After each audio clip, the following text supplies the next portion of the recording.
call that?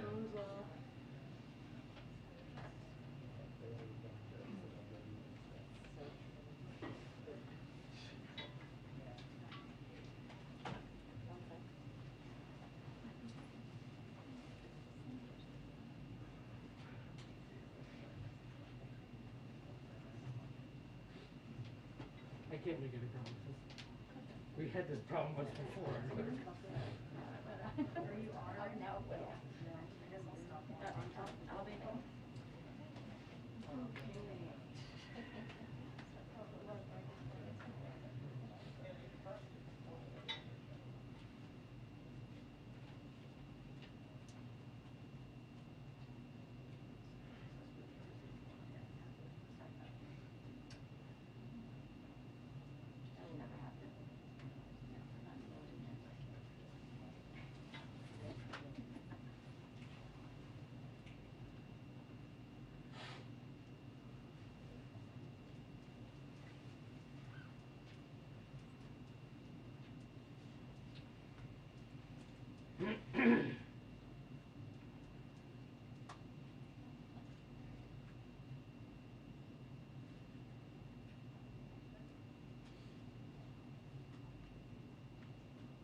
Hey, good afternoon, all.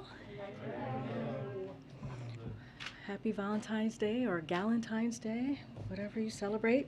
Hope everyone had a restful time after a big game last night. I can attest here from the podium there are some very disappointed Bengals fans here from last night, but we definitely wish and congratulate the Rams.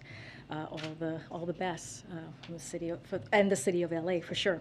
Okay, so this is something that that just went out. So just in case you all didn't get it yet, so President Biden spoke today with Prime Minister Boris Johnson of the United Kingdom. The leaders discussed their recent diplomatic engagements with Ukraine and Russia. They also reviewed ongoing diplomatic and deterrence efforts in response to Russia's continued military buildup on Ukraine's borders and reaffirmed their support for Ukraine's sovereignty and territorial integrity.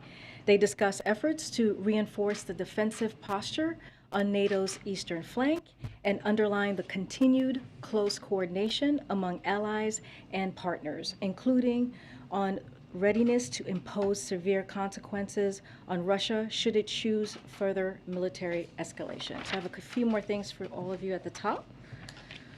Today marks 4 years since the Parkland shooting. As the president said this morning in a statement that I'm sure all of you have seen, we can never bring back those we've lost, but we can come together to fulfill the first responsibility of our government and our democracy, to keep each other safe. For Parkland, for all those we've lost, and for all those left behind, it is time to uphold that solemn obligation. Since his first day in office, the president has worked to uphold that obligation and to save lives by preventing gun violence. He again called on Congress this morning to act, including to expand background checks to keep criminals from getting guns, and to ban the sort of high-capacity magazines that were used to kill 2 NYPD officers. And the president called again on Congress to fulfill his budget request for another $500 million to fight gun violence.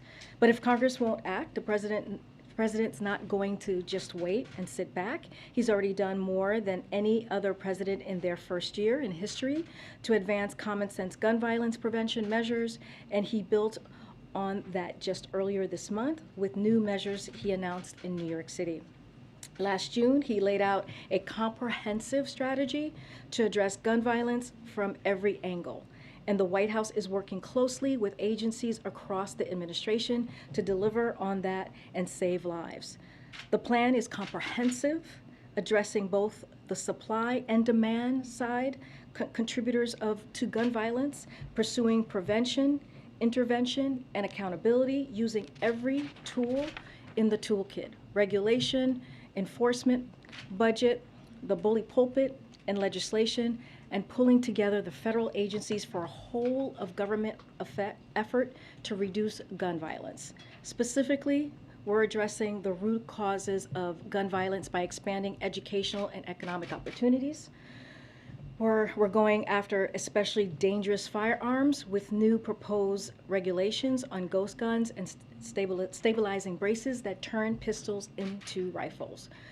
We're stepping up federal law enforcement efforts against illegal gun trafficking, including through strike forces in major cities, and establishing a zero-tolerance policy for gun dealers who willfully sell guns illegally. And we're providing cities and states with unprecedented amounts of money, including through the rescue plan, to invest in community policing and effective community violence intervention programs and AFT.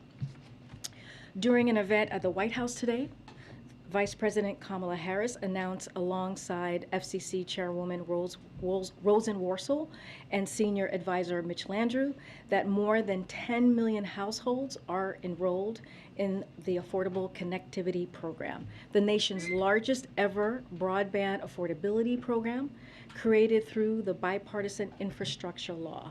The Affordability Connectivity Program enables low-income households to apply for discounts towards monthly internet service and a one-time discount on tech equipment such as laptops or computers. This is one of the many ways that the Biden-Harris administration is ensuring every American has access to reliable, affordable, high-speed internet.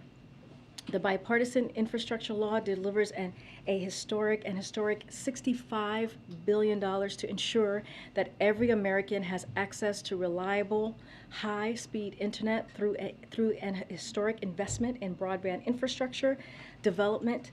That internet service is affordable by lowering costs, increasing competition, and creating price transparency. With that, please go ahead, Darlene. Thank you. A couple of questions on Ukraine and then one on another topic. What is the reaction here to the Kremlin signaling that it's ready to continue dialogue over Ukraine? And does the White House see that as sincere on the part of the Russians? So, yeah. Thank you for the question. We are actively working to reach a diplomatic solution to de-escalate the crisis. Over the weekend, as you all know, the president spoke with President Putin, and we remain engaged with the Russian government in full coordination with our allies and partners.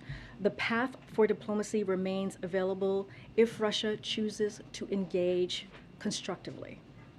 However, we are clear-eyed about the prospects of that given the steps Russia is taking on the ground in plain sight. This is something that the National Security Advisor, Jake Sullivan, talked about right here on Friday. Right before our eyes, what we're seeing with Russia. We're seeing new Russian forces have been arriving at the Ukrainian border every day. As we have said before, we're in the window when an invasion could begin at any time. We will not comment on any details of our intelligence information, except to say that it could begin this week, despite a lot of speculation that it would happen after the Olympics. Again, something that Jake Sullivan said right here on Friday. It remains unclear which path Russia will choose to take. The U.S. is ready for any situation. You know, President Biden has made it very clear on his call with Putin this weekend that if Russia undertakes a further invasion of Ukraine, the United States, together with our allies and partners, will respond decisively and impose swift and severe costs on Russia. President Biden reiterated that a further Russian invasion of Ukraine would produce widespread human suffering and diminish Russia's standing. So we are continuing to coordinate closely with our allies and partners. President Biden spoke with President Zielinski yesterday and Prime Minister Boris Johnson, as I just read out to you that call this afternoon. And we are in close contact with our allies again and partners again across all levels of government. Our partnership with our European and NATO allies have never been stronger, and purposeful as we work collectively to de-escalate the tensions at the Ukraine-Russia border. If Russia should choose to invade, the severe economic consequences and irrevocable reputational damage caused by taking innocent lives for a bloody war will only weaken the country, not strengthen it. And in that close coordination with allies and partners, is the view that Russia's willingness, what they say today about wanting to continue the dialogue, is there a consensus that is sincere? I mean, how do all of you interpret what's coming out of the Kremlin today? So we've been very clear about this. There is only one country who is currently building up their forces at the Ukraine border, and that's Russia.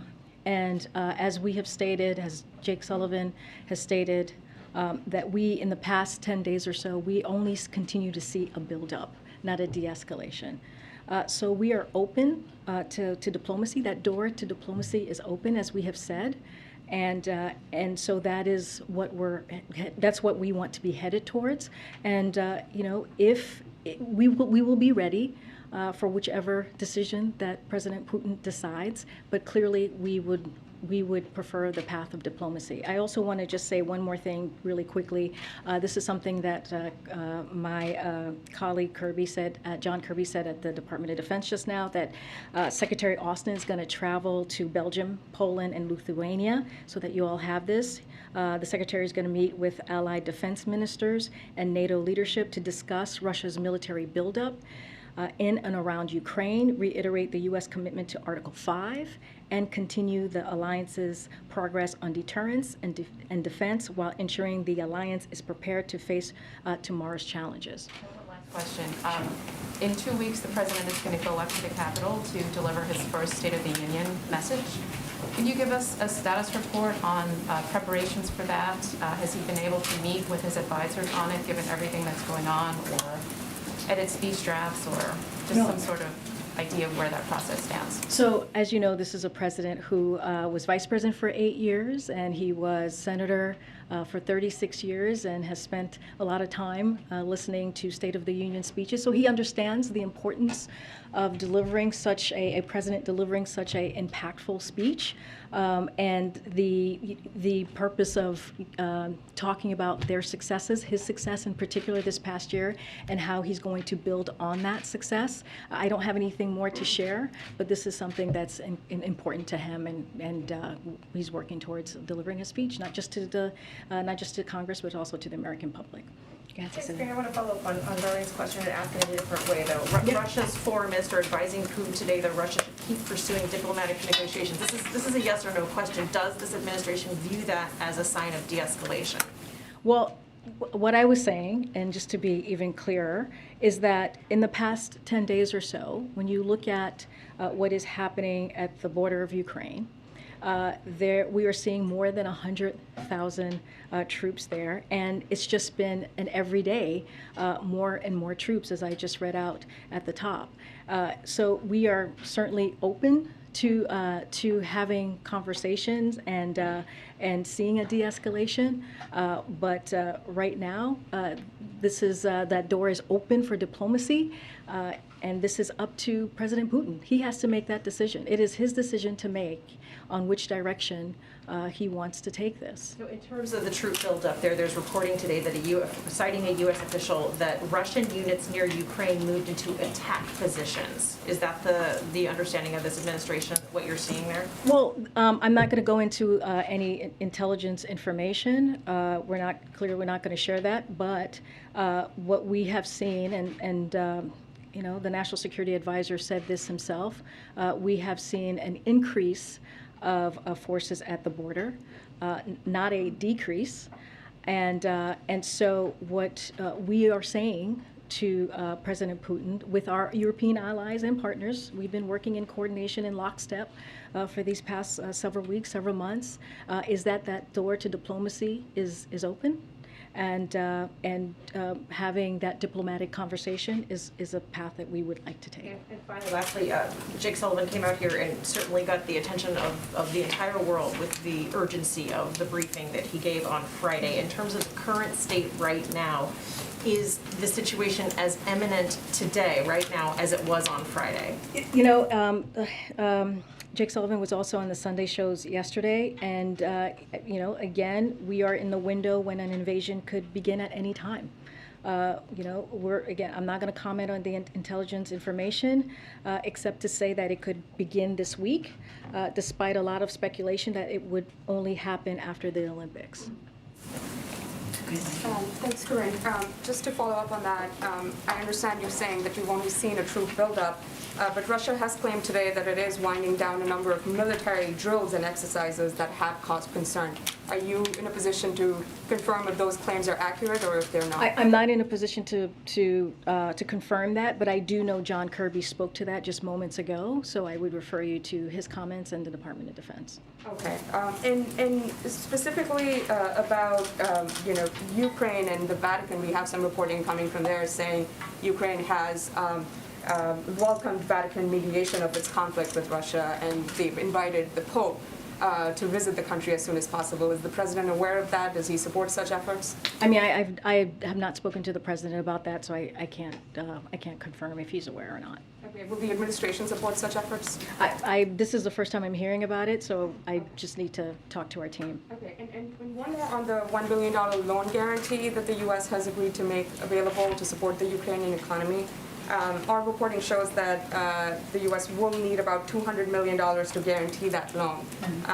Does the administration need to make more appropriations available to sort of, you know, make sure that loan guarantee program works? So I don't have the specifics on that piece, but I can confirm that it is something we are considering as part of the additional macroeconomic support we are exploring to help Ukraine's economy amidst pressure resulting from Russia's military buildup. But I don't have any specifics on the appropriation and what that would take, the process. Okay. Would the U.S. support some statement from the Ukrainians that they're no longer actively pursuing NATO membership, or that they'd be willing to stall the pursuit of NATO membership as part of ongoing negotiations?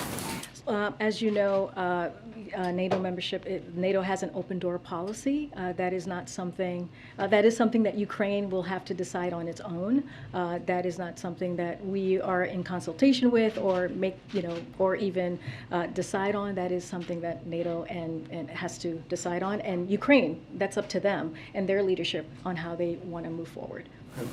Jake yesterday said that the two leaders, Presidents Putin and Biden, tasked their teams with continuing to talk or discuss kind of the state of play. Do you have any idea kind of the construct of those discussions or what they entail, and if any have occurred since the discussion on Saturday? I do believe Jake Sullivan had a conversation this morning with one of our European partners and allies. Between the Russians and U.S. and Russia. Oh, I see. Oh, I don't have anything to read out or predict. And do you mean on the staff level, or do you mean like? Just under the principal level. Yeah, under the principal. I don't have anything to read out. As you know, our staff here has been in constant contact with Russia, Ukraine, and our NATO allies as well. And then one last one. There's concern in terms of, obviously, in the European economic side of things, if Russia continues to escalate, if there's an invasion. On the domestic side of things, is the White House economic team looking at anything that the president may need to pursue if an invasion comes to pass about what it could do? Obviously, oil markets being one, but I think just general instability in markets.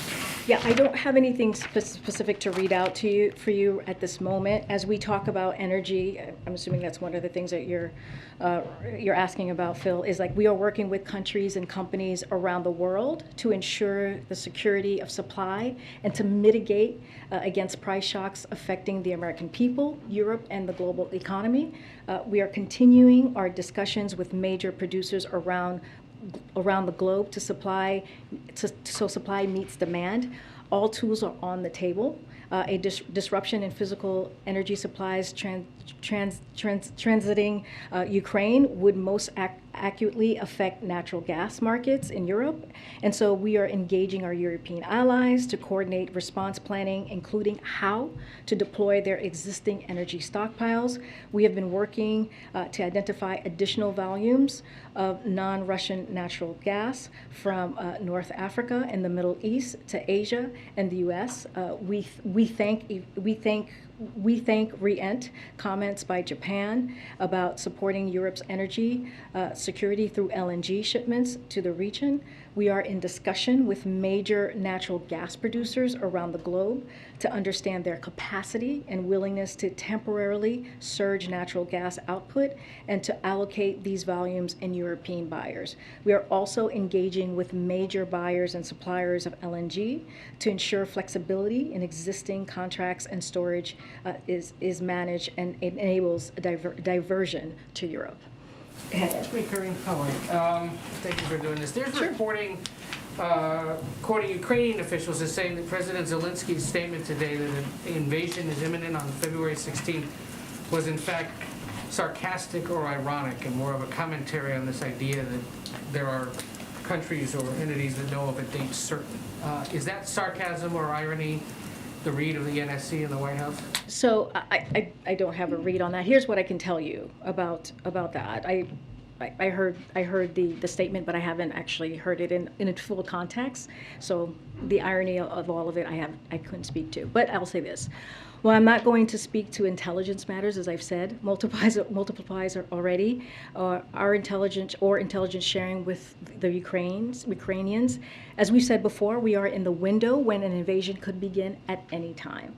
It remains unclear which path Russia will choose to take, because we do not know. It is his decision to make. We remain engaged with Russian government in full coordination with our allies and partners.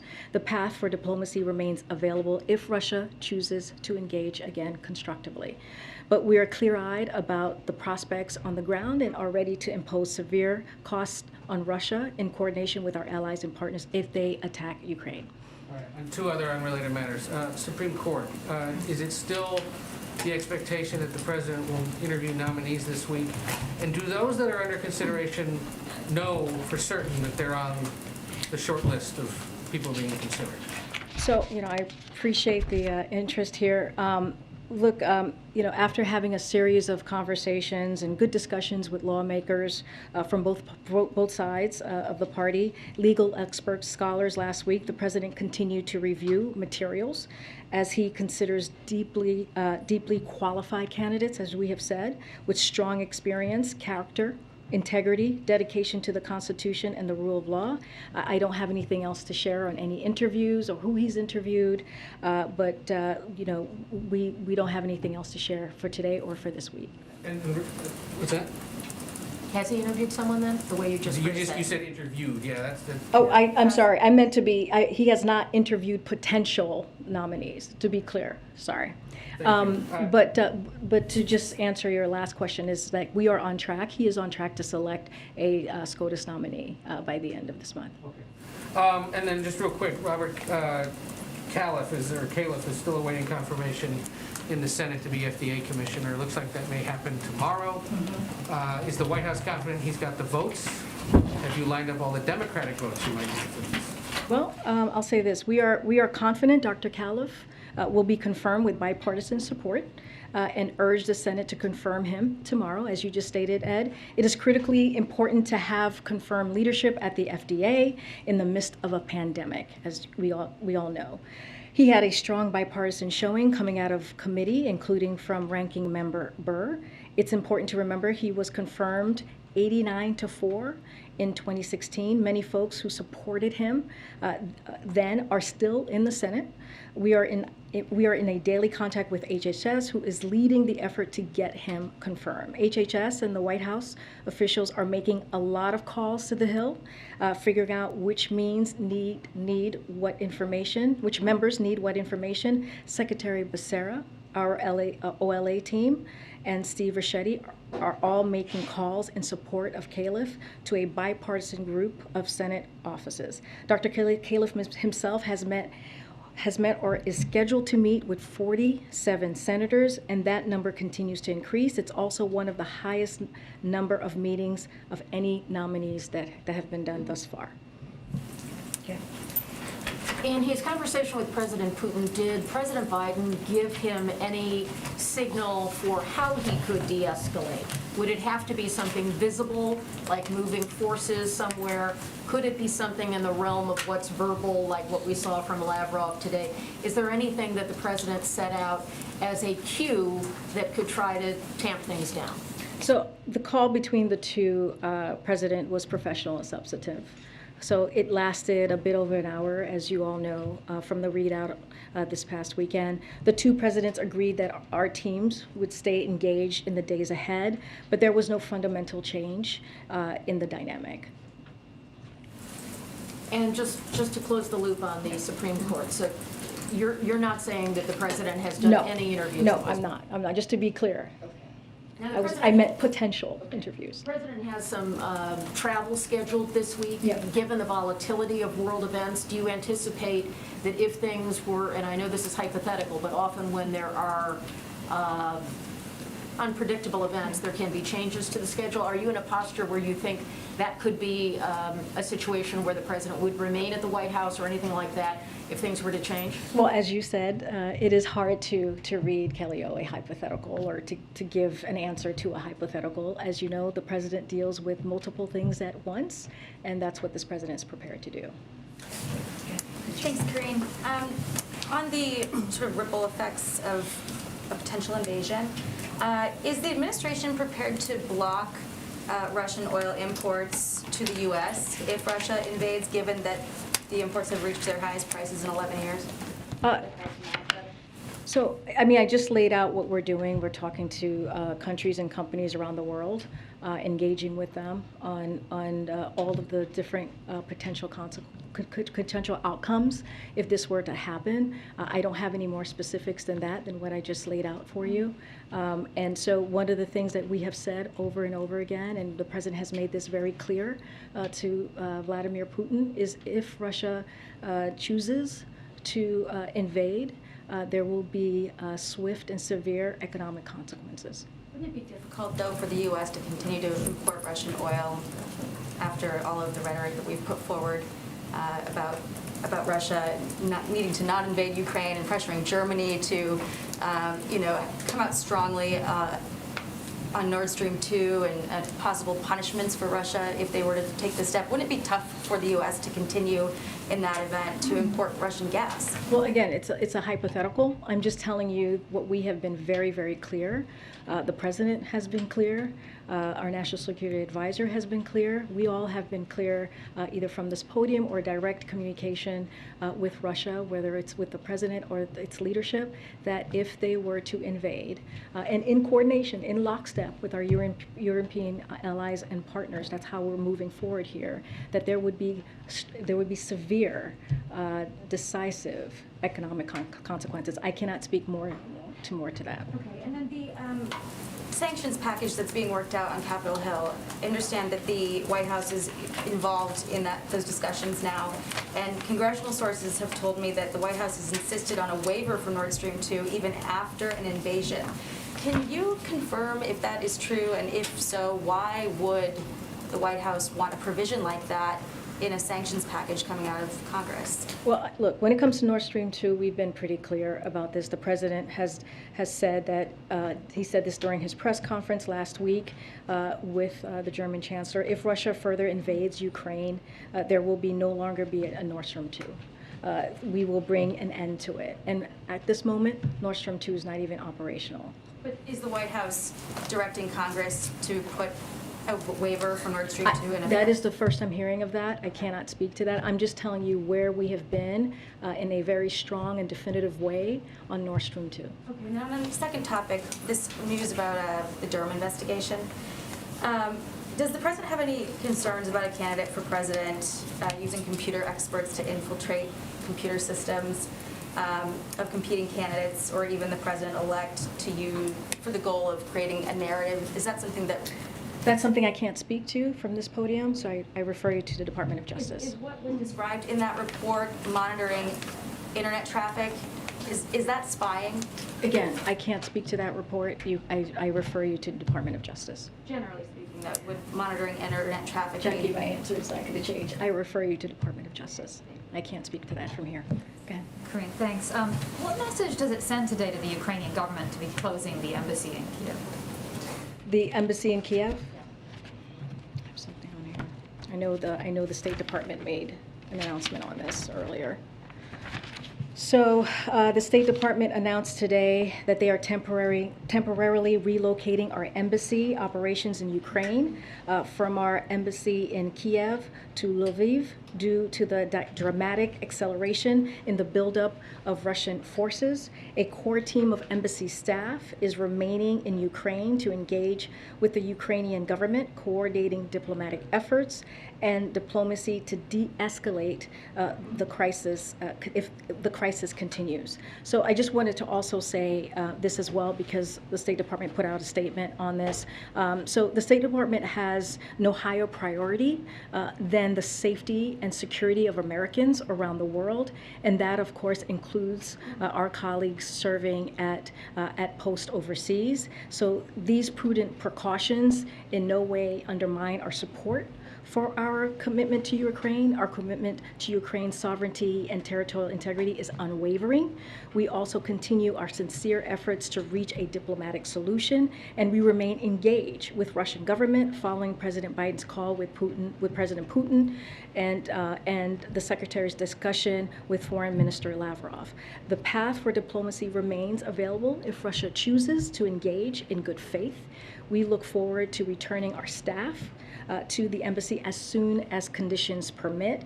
In the meantime, we have made this very clear. The National Security Advisor, Jake Sullivan, has made this clear. The President himself has made this clear that these measures, for one reason, the safety of our staff, as I mentioned, we strongly urge any remaining U.S. citizens in Ukraine to leave the country immediately. That has been our message for the past several days, and honestly, the past several weeks. Does the White House have any comment on this Russian figure skater who's allowed to continue to compete as a doping investigation continues? Is this the right call? That's not a comment that I'm not going to comment from here about that. I refer you to the committee, the Olympic Committee. And really quickly, DC's mayor today announced the vaccination requirement for some businesses will be dropped tomorrow, and a mask mandate will be dropped by the end of the month. Does the White House support this? Will the President, the First Lady, continue to visit businesses and restaurants as these rules change? So let me just lay some stuff out for you here, because I know this has been a question that many have had. A number of governors have announced changes based on conditions in their particular states. That's not new. That isn't new. And so what I can say from here is, as Dr. Fauci has said, as a country, we are making strong progress toward moving to a time when COVID is no longer a crisis. And Dr. Zielinski has clearly said CDC is looking at all of their guidance, including mask guidance, in light of declining cases and hospitalizations. I think that may be getting lost in some of the reporting that we're seeing. The CDC made clear they're looking at their guidance. So just want to make that very clear. But to put a finer point on this, CDC has to move carefully and deliberately to make sure these good trends are confirmed across the nation. CDC has a responsibility to make guidance for the entire country and everyone. They must consider its impact on a variety of constituencies, including people who are disabled, immunocompromised, and most vulnerable. We are spending significant time and energy on the path forward, working with experts and leaders within and outside the government. And if this progress continues, we expect updates in the weeks ahead. This is a huge, huge responsibility that we do not take lightly, one that we take very seriously, and we want to make sure that we get this right. Thanks, Karine. During your conversation on Sunday, the president of Ukraine reportedly invited President Biden to visit Ukraine in the coming days, and the Ukrainian president's office said that a visit by the U.S. president would be a powerful signal and could contribute to the de-escalation of this crisis. What is the White House's response to that invitation? So I don't have any travel plans to announce or preview at this time. I'll say this, as you all know, President Biden spoke with Zielinski, as you just mentioned, this weekend.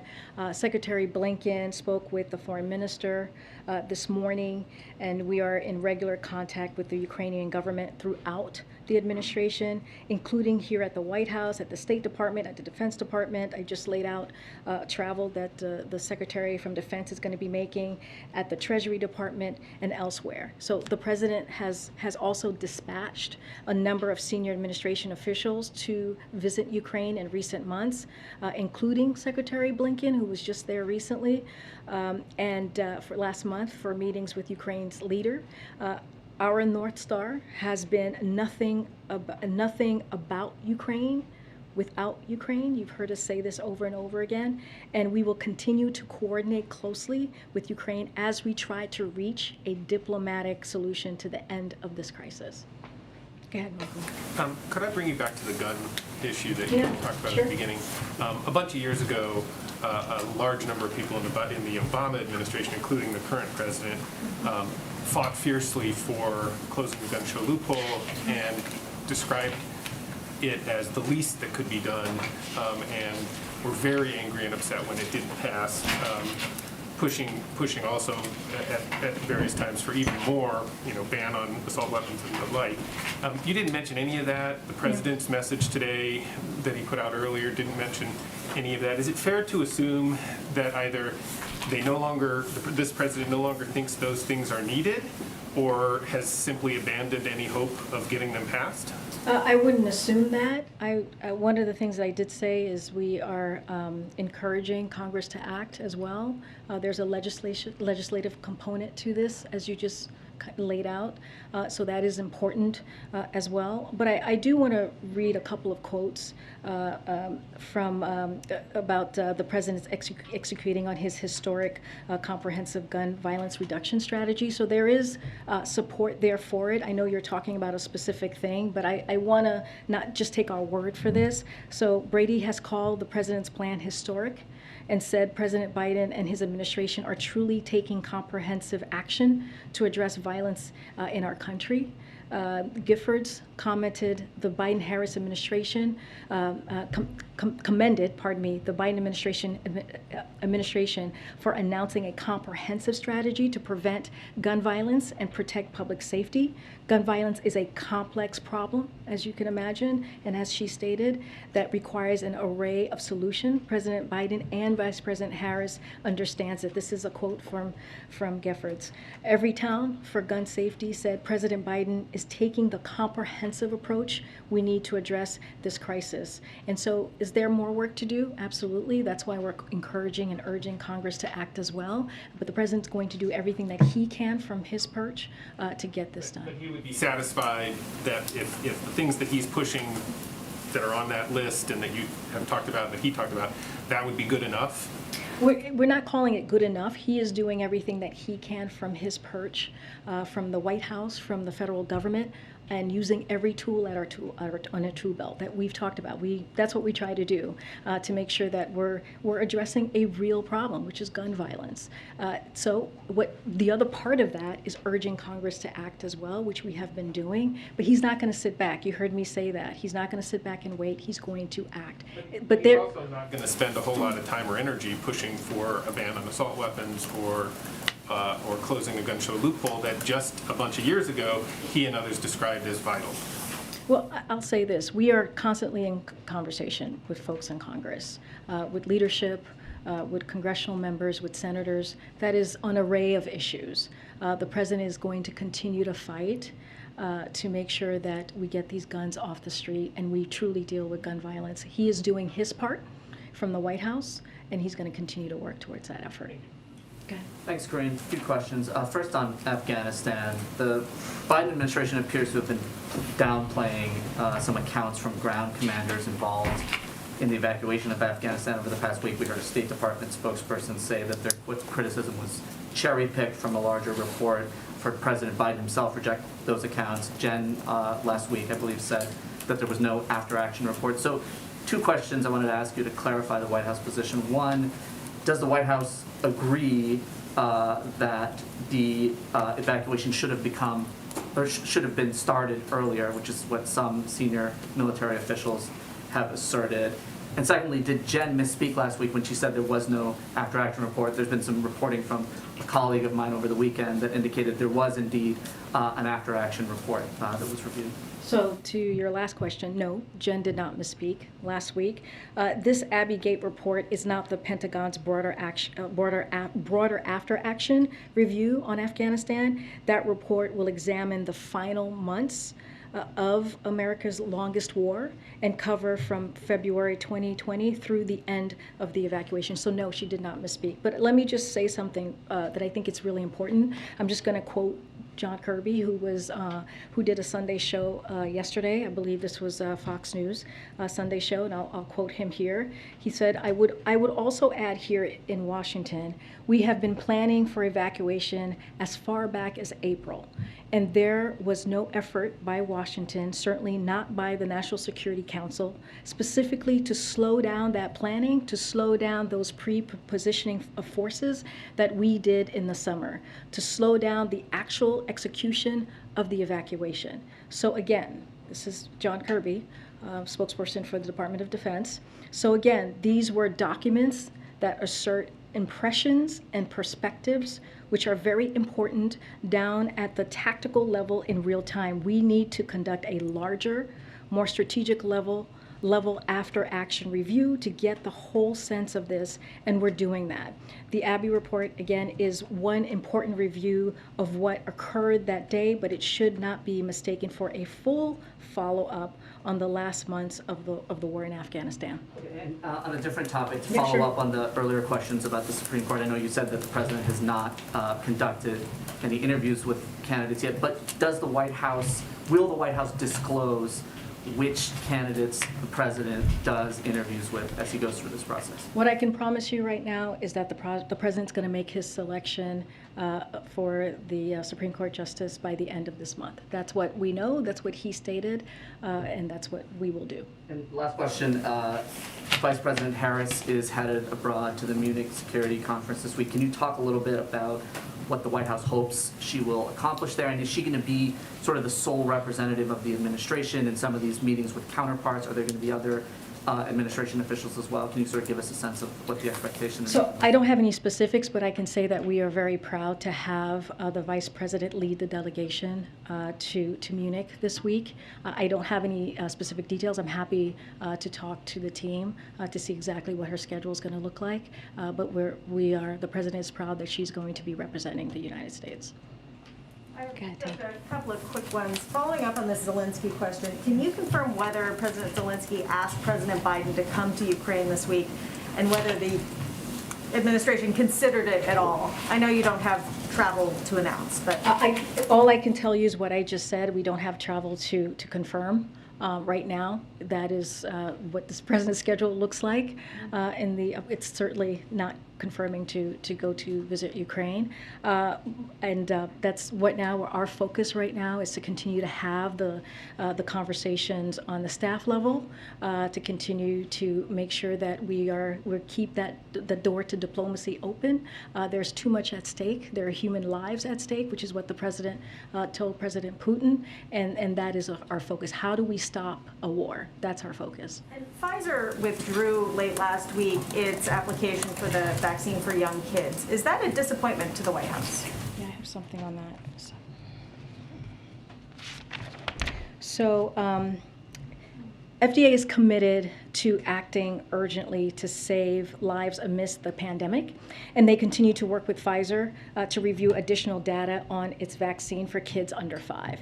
In recent days, new data, as you know, Tam, emerged regarding Pfizer's submission to the FDA for its vaccine for kids under 5 years old. Based on FDA's assessment of that new data, the agency concluded that additional information regarding a third dose should be considered as part of any authorization. The initial data has been helpful to the process, but FDA believes more information, including the impact of a third dose, is important to the evaluation. So that is the process.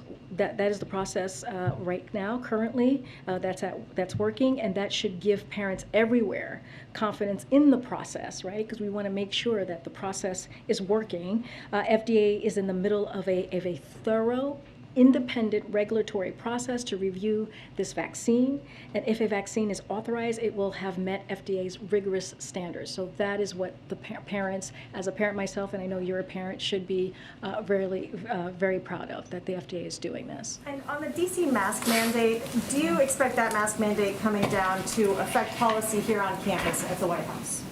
So as always, and we say this, local communities will make their own decisions as they have throughout the pandemic, and but what we're going to do is we're going to abide by the CDC guidance. So that is, local communities make that decision, and that is what they choose to do. So White House is not following the local guidelines? We're following. For No. this place that is in the city? To be clear, we are going to follow the CDC guidance. That's what we're going to do. Go ahead, Jim. Back to the VP's trip to Germany. Yeah.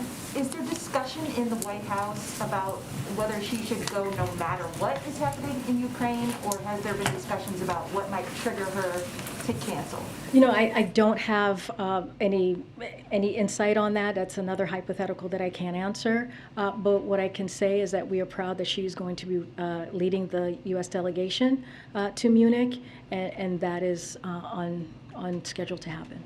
On the embassy in Kyiv, do you know if all the classified information has now been stripped from that building? I do not have that information for you. Yeah. Thank you. I want to ask you a few questions on Quad and Russia. Do you think Quad countries are unanimous on the issue of Russia? Can you say that one more time, Len? Do you think the Quad countries, the US, Japan, India, and Australia, they had a meeting in Australia recently. Do you think these countries are unanimous on the Russian? On the Russian issue in particular. So, as you know, Secretary Blinken was just in the region where he met with the Quad.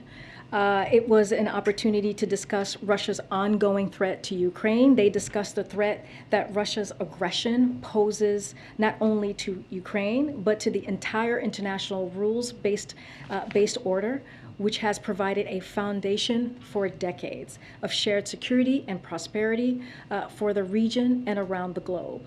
Throughout his meetings with the Quad partners, Secretary Blinken discussed the challenges Russia poses to the rules based on international order and our readiness to support our European allies.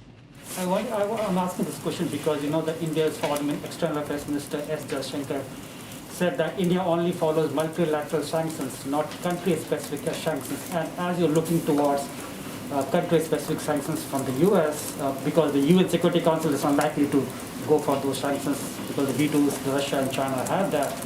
Are you in conversations with Indians that they should follow the U.S. sanctions as well?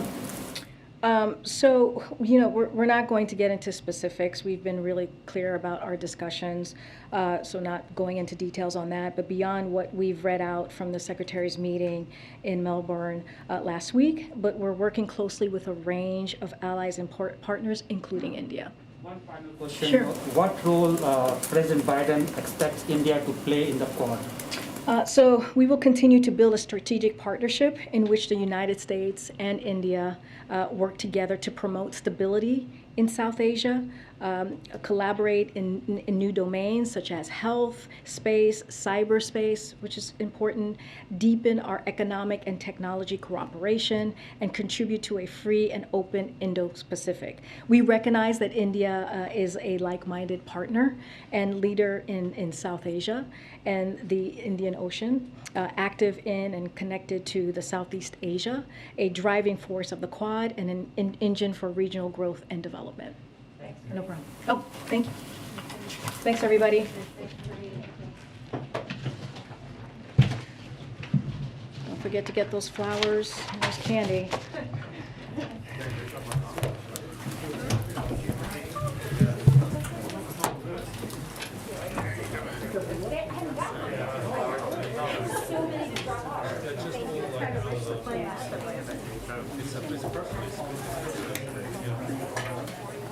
Just